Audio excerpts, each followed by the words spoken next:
This video is proudly sponsored by Squarespace. Training is a never-ending process. Through exercise, recovery, and nutrition, we aim to improve some aspects of ourselves, but the work is never done. Few of us will ever feel that we've reached a point where we don't need to be any stronger, or any faster, or any more flexible. The goal then is simply to stay on that path, and to keep progressing so as not to plateau.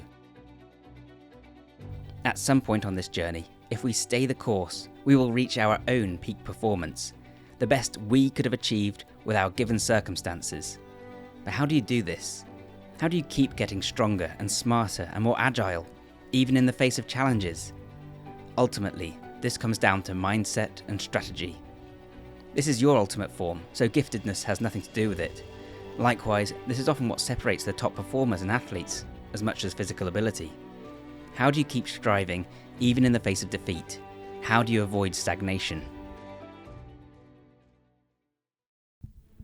It starts with an honest appraisal of where you are now and where you want to be. This is where ego can get in the way. It's tempting to focus only on your strengths and to overlook the glaring gaps in your fitness. This is how many of us operate. If you're extremely strong that you can't touch your toes, then the priority should be touching your toes, not adding another 5 kilograms onto your bench press, unless you're a competitive powerlifter. If you get out of breath climbing the stairs, that's a good thing to focus on next. Sometimes this might mean taking a step back from other aspects of your training, letting things slide, if only a little. Right now, I need to focus on repairing and fortifying my back. That means I have to take a step back from some of the goals I previously set for myself. It's hard to see myself move backwards in those areas, but ultimately it's very much worth it. This is a marathon and not a sprint. I know I've said this many times before, but training in a cross-modal manner is one of the key ways to develop yourself as an all-rounder. Ignoring things that don't appeal to you as much will ultimately leave you with glaring weaknesses that could become a problem in real life. You might not care about mobility now, but if you don't focus on it at all, it will only get worse. It will dramatically shorten your athletic career. Next, we must adopt the mindset of Shoshin. What is Shoshin? Shoshin is a concept from karate that Jesse Enkamp talks about a lot. Jesse has a brilliant YouTube channel that I highly recommend everyone check out. So Shoshin translates roughly to beginner's mind, and essentially means approaching every scenario as a beginner with much to learn, rather than as someone with pre-established ideas trying to show off what a big shot they are. And in honesty, it's a superpower. This is why when visiting another dojo, it's polite for a karate-ka, that's a karate student, to wear a white belt. It demonstrates that they are here to learn, and that they're novices, at least in the context of that school. You could think of approaching YouTube channels in the same way. There's nothing to gain from showing off, but if you listen with an open mind, there is always something new to learn, even from someone with far less experience than you, training in a way you might not understand or agree with, even from someone you might not necessarily like. As Bruce Lee would say, empty your cup. I've grown so much as a trainer and a fitness writer by listening and learning from other people.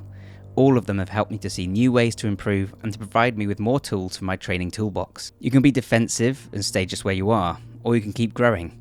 Ultimately, the one keen to demonstrate their expertise will be left in the dust. Learn to focus only on the things you can control.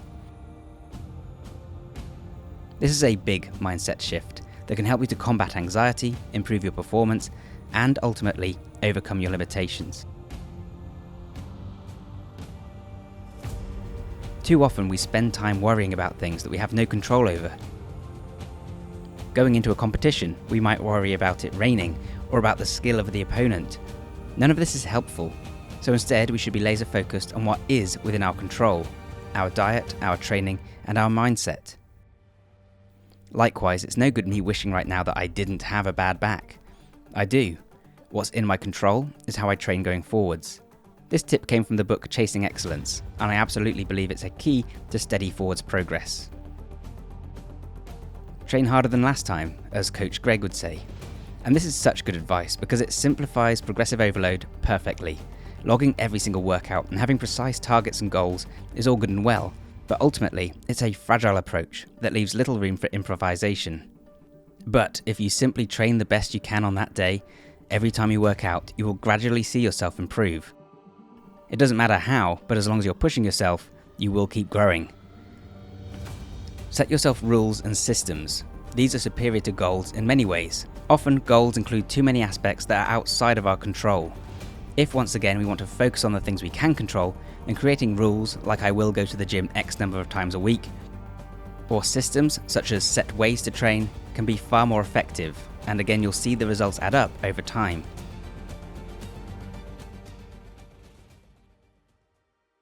But train smarter. It's not just about training harder, although that is part of it. It's also learning as you go, finding what works for you and staying curious, reading about your training, discovering new training methods, and learning about the human body. I can spend less time in the gym because I understand the precise amount of stimulus I need to trigger growth, and I know how it feels. This comes from years of training, and because I know bang for your buck exercises that pack multiple benefits into a single move. Moreover, my endless research and fascination with the topic of human performance has helped me to find new ways to train, to find new goals even, that completely expanded my comprehension of what's possible. And be adaptable. Along the way you will run into obstacles, whether it's an injury, a change of location, or a new commitment.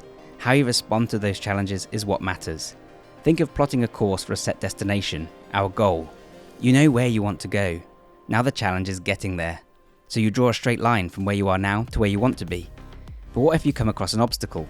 A sheer cliff or a sudden drop? Well, you go around. Being adaptable means you can go around the challenge. It might take longer, but you're still on track. This is your journey, your story.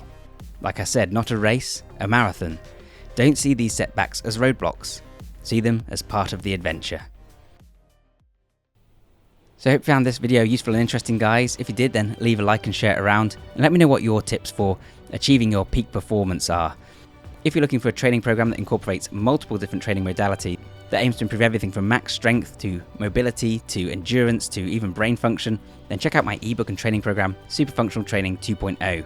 That comes with an 80+ page ebook and over 2 hours of instructional video. There's a link to that in the description down below.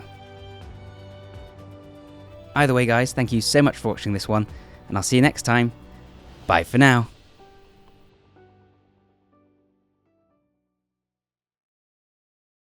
Another way to be smarter when working towards goals is to choose the right tools. And if it's building a website or promoting your business that you're interested in, then Squarespace, today's sponsor, is one of the very best tools.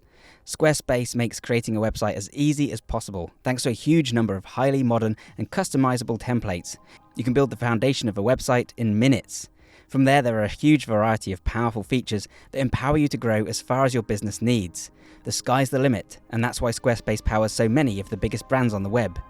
You'll be able to build a community and generate revenue with members-only gated content. You can manage that community with useful tools, or build it with fully integrated commenting systems with threaded comments, replies and likes. Creating content is simple too, thanks to the powerful blogging tools that include formatting, categorizing posts, scheduling and more. You can even connect to your social media so that posts are shared automatically through your site. Those looking to build their business further can use extensive e-commerce capabilities. And if you need more, you can add more features to Squarespace itself using a host of third-party plugins, including inventory management, marketing, streamlined bookkeeping, sales tax reconciliation, global shipping and more. Go to squarespace.com to find out more. And when you're ready to get started, go to squarespace.com/Bioneer to get 10% off the purchase of your first domain or website. Thanks again to Squarespace, thanks to you guys for sticking around, and bye for now.